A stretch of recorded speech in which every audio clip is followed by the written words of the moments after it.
Delighted to welcome you here this afternoon to the Ulster Hall for the official unveiling of our very own Ruby Murray. We are particularly delighted to have her son Tim, daughter Julie here alongside, and her former husband Bernie Burgess present today. We really are delighted to have you here in Belfast.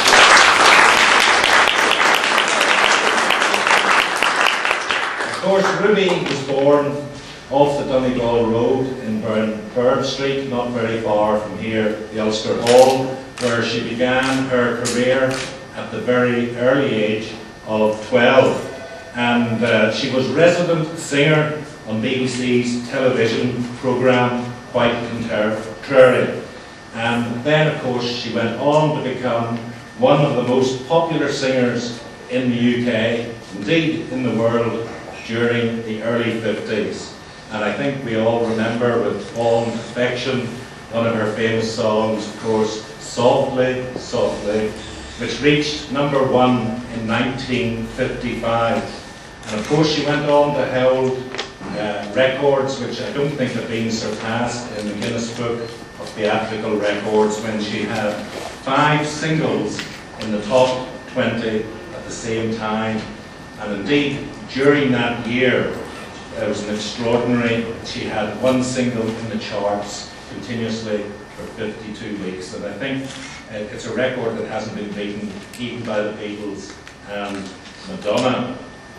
I think how many of you can remember all the magnificent songs of Ruby Murray?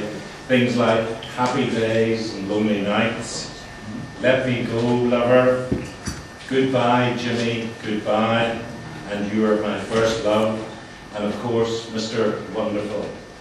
But as well as recording many of these hits, Ruby had her own television show.